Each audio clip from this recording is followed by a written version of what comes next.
कक्षा 10वीं के सभी विद्यार्थियों, जैसा कि आप सभी जानते हैं कि आपका जो गणित का जो पेपर है एमपी बोर्ड में 10 मार्च के दिन ये प्रश्न पत्र है आपका, ठीक है। और मैं आपको 100% गारंटी दे दूं, ठीक है, यदि मेरे द्वारा जो बताए गए क्वेश्चन आप करके जाते हैं तो आपका 75 के 75 नंबर आपको कवर करा दूंगा।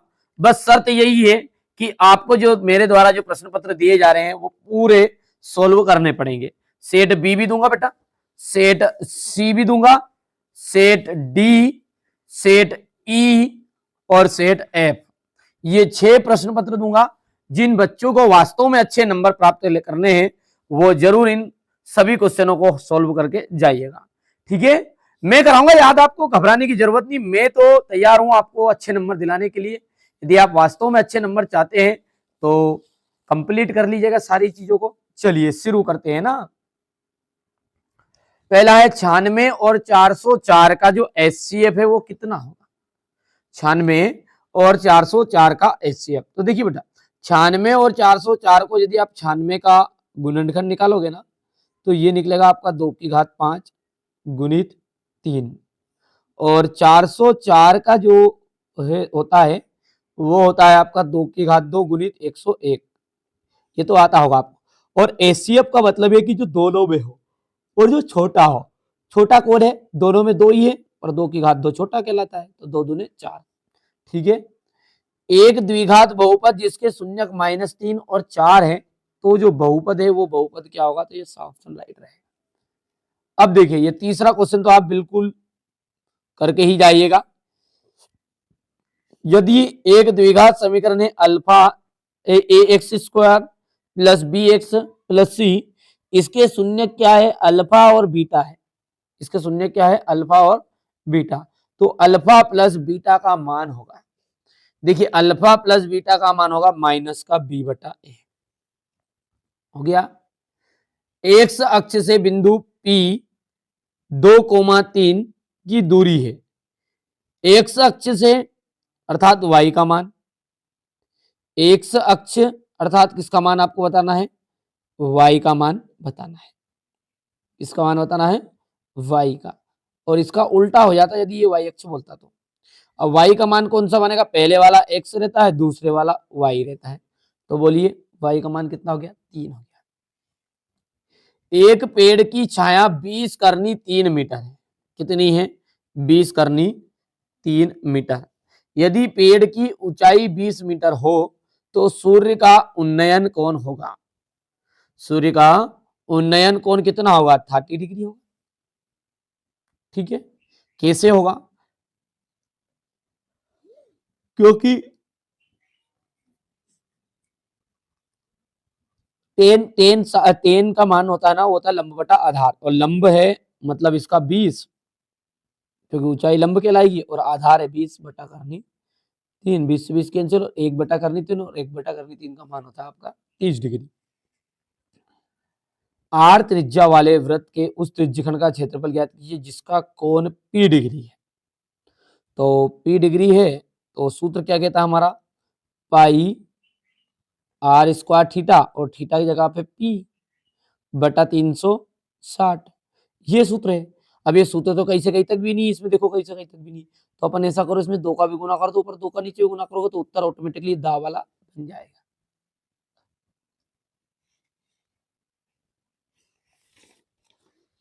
चलिए अगला देखते हैं अपन, एचसीएफ ज्ञात करना है आपको 96 और 404 का, तो यहां पर 4 आंसर रहेगा। दूसरा जो है इसका आपका ये सी ऑप्शन है, इंग्लिश मीडियम वाले बच्चों के लिए सेम टू सेम है, ए का मान माइनस का बी बटा ए बोलो, और यहाँ पर 3 वाला है एक्स अक्ष का, यहाँ पर 30 डिग्री, और यहां से आपका डी ऑप्शन राइट रहने वाला है। हो गया इतना। एक ऐसा समीकरण जिसका आलेख एक सरल रेखा है, वो समीकरण क्या कहलाता है, जिसका आलेख एक सरल रेखा होगा वो कहलाएगा आपका रेखिक समीकरण। क्या कहलाएगा, रेखिक समीकरण।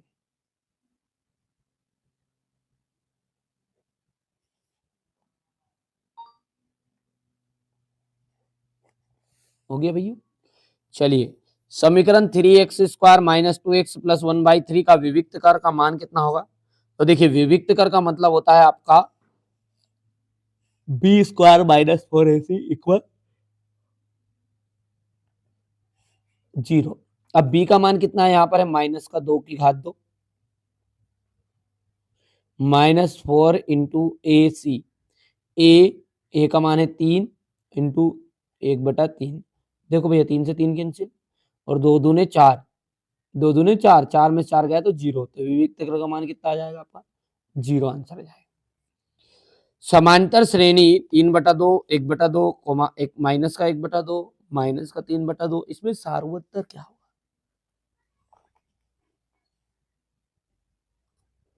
माइनस का 1, क्योंकि a2 में से a1 घटाओगे ना तो इतने आएगा। 1/2 में से 3/2 आ जाएगा तो 3 में से 2 गया तो सॉरी 1 में से 3 गया तो माइनस का 2। देखो ऐसा होगा ये, इसको यहाँ कर कर देते हैं। a2 माइनस a1, a2 का मान कितना है 1/2 माइनस 3/2। दोनों का एलसीएम लेंगे अपन तो 2 आ जाएगा और 1 माइनस 3 यानी माइनस का 2/2 और आंसर माइनस का 1 उत्तर आ जाएगा। ठीक है।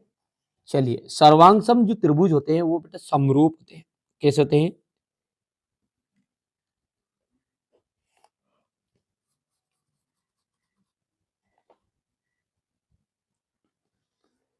चलिए अगला देखते हैं। किसी बिंदु की y अक्ष से दूरी, देखिए y अक्ष से दूरी कहलाती है भुज, और भुज का दूसरा नाम क्या है आपका? एक्स निर्देशांक।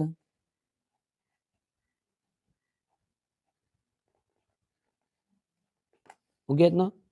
स्पर्श बिंदु से जाने वाली त्रिज्या स्पर्श रेखा पर लंब होती है। देखो ये स्पर्श बिंदु से जाने वाली त्रिज्या स्पर्श रेखा पर कैसी होती है? लंब होती है। याद है आपको?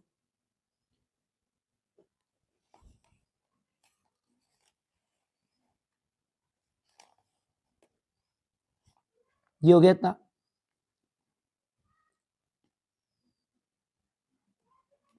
जोड़ी की हम बात करें तो समरूप चतुर्भुज, समरूप चतुर्भुज, तो इसका आंसर जो रहेगा समरूप चतुर्भुज वर्ग क्या जाएगा? पहले का वर्ग आ जाएगा। मूल बिंदु x, y के बीच की दूरी, तो ये आ जाएगा यहाँ पर दूसरा। तीसरा साइन 0 डिग्री। देखिए साइन 0 डिग्री का मान जो होता है ना 0 होता है। 1 प्लस कोट स्क्वायर थीटा।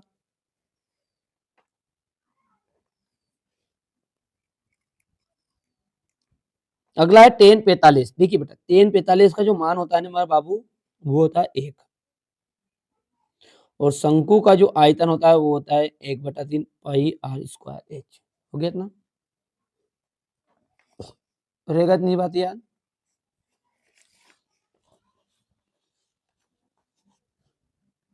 अब देखिए अगला, पहला आपका ये 4th नंबर वाला है, दूसरा 5वां है ये, इसके बाद में ये पहला है, ये आपका तीसरा है, ये छठा है, ये दूसरा है। अब है एक वाक्य में उत्तर। देखो 2√2 और 2√2 0 का अगला पद कौन सा निकलेगा? तो इसका अगला पद क्या होगा? देखिए सबसे पहले तो इसके लिए सार्वंतर याद होना चाहिए।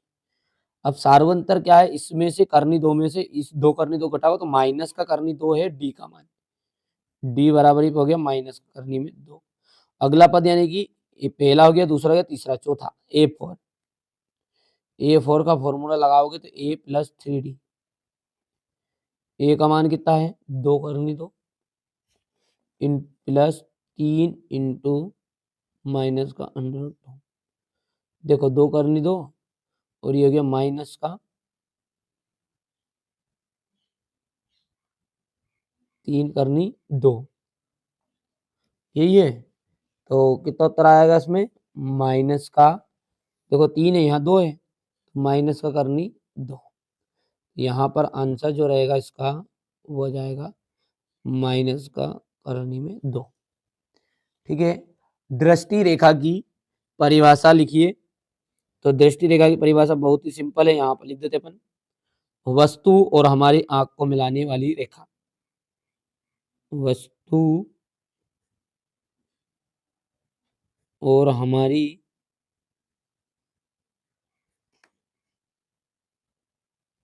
आंख को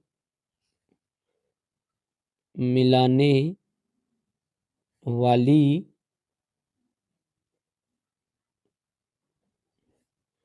रेखा क्या कहलाती है? दृष्टि रेखा कहलाती है। वस्तु के चाप की लंबाई का फॉर्मूला क्या है?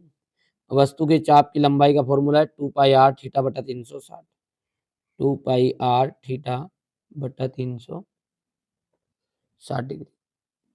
ठीक है, ये आर रह गया इसमें, 2 पाई आर थीटा बटा 360। अर्धगोले के आयतन का फॉर्मूला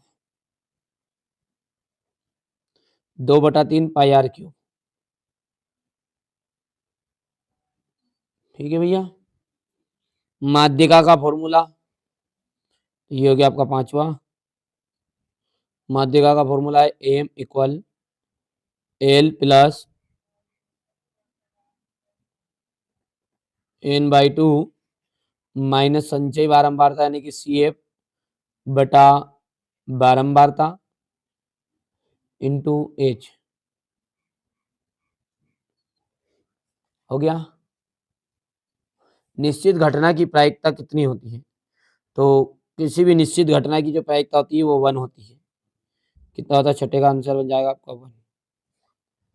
ठीक है, और अनिश्चित घटना की प्रायिकता होती है 0।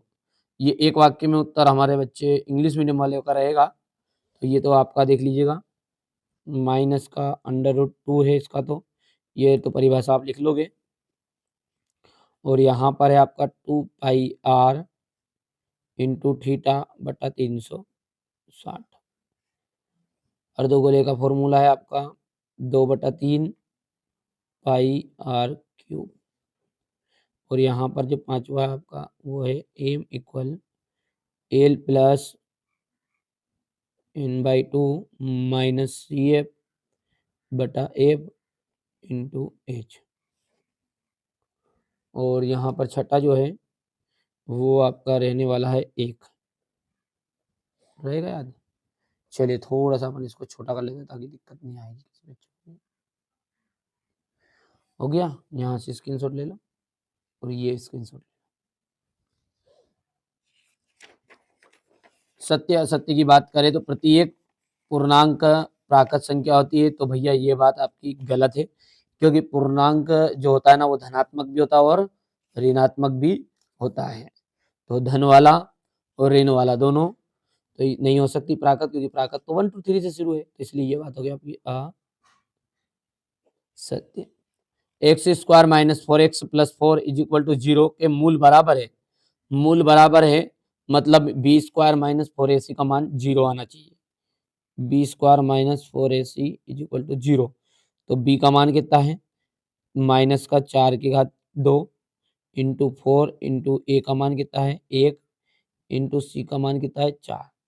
देखो 4 चुको 16, ये माइनस है नहीं यहाँ पे, तो 4 चुको 16 माइनस 16, आंसर 0 आया, यानी कि ये बात हो गई आपकी सत्य।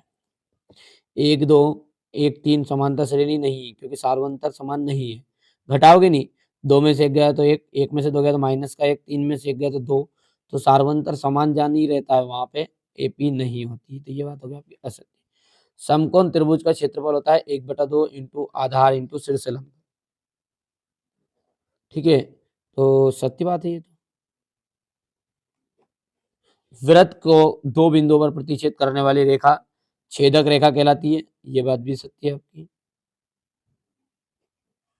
किसी घटना की प्रायिकता 1 से अधिक हो सकती है, सत्य बात है क्या?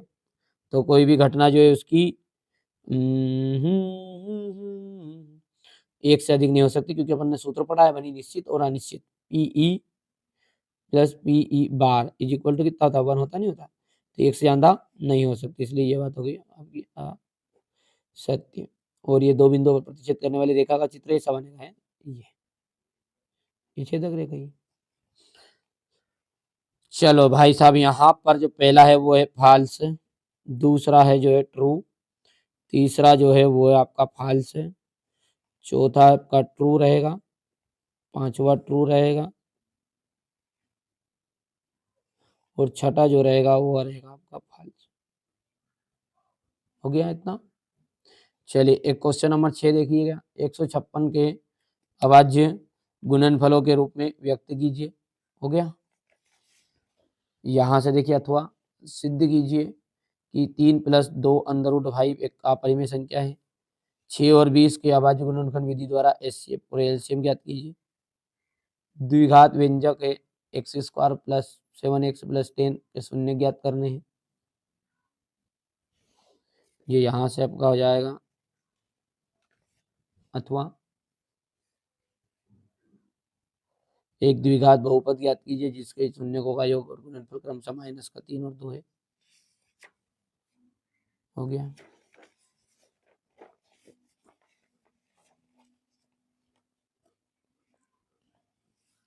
ये रहा क्वेश्चन नंबर 10। क्वेश्चन नंबर 11, ठीक है। मैं तो आपको है ना 6 प्रश्न पत्र दूंगा और सॉल्यूशन के साथ, और जो बच्चा ठीक है 200 रुपये चार्ज कर सकता है वो करिए, क्योंकि वहाँ पर जो चीज़ें मिलेगी वो चीज़ें यहाँ पर यूट्यूब पे नहीं मिलने वाली है। उसमें मैंने आपको मॉडल पेपर कुछ अलग तरह के प्रश्न पत्र भी बताए हैं, नहीं देखा है तो जरूर देख लीजिएगा। सॉल्यूशन इन सब का वहीं पे मिलेगा आपको। बेटा पूरे पूरे पूरे 10th क्लास की बात करी मैंने, एक ही पेपर की बात नहीं है ना। गणित का भी सॉल्यूशन मिल जाएगा, विज्ञान, समाज विज्ञान, A to Z। अभी भी मौका है, समय कम है, 200 रुपये चार्ज है, जल्दी जल्दी जमा कर दीजिए, है ना। कहीं ऑफर चल रहा हो तो पूछ लेना एक बार, तो थोड़ा बहुत कम ज्यादा हो जाएगा। हो गया। कौन सा नंबर 15 ये अथवा हो गया है। क्वेश्चन नंबर 16 ये इसका अथवा, ये 17 रहेगा आपका, 18,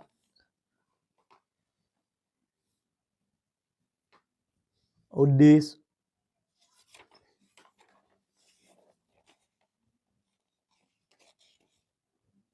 सिद्ध कीजिए। ये आपका 20वां, ये इसका अथवा 21 हो गया। 21 के बाद में ये 21 का अथवा रहेगा यहाँ पर, ये 22वां,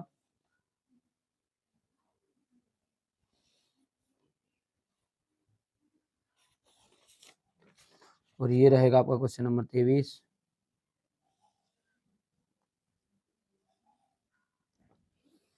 ठीक है। आप तो अच्छे से तैयारी करिएगा, बिल्कुल बेधड़क तरीके से। ये हो गया इतना चीजें। तो ये मैंने क्लास 10th के लिए यहाँ पर एक मैथ्स का पेपर सोल्व करा दिया है। पूरे के पूरे क्वेश्चन आंसर आएंगे, मैं जो बताऊंगा उसी में से। बस केवल आप चैनल पर जो रिसेंट वीडियो रहे उनको जरूर देख के जाइएगा, ठीक है। बस मैं सारी चीजें आपको समझा दूंगा। वार्षिक परीक्षा में अच्छे नंबर दिलाने की जवाबदारी मेरी है।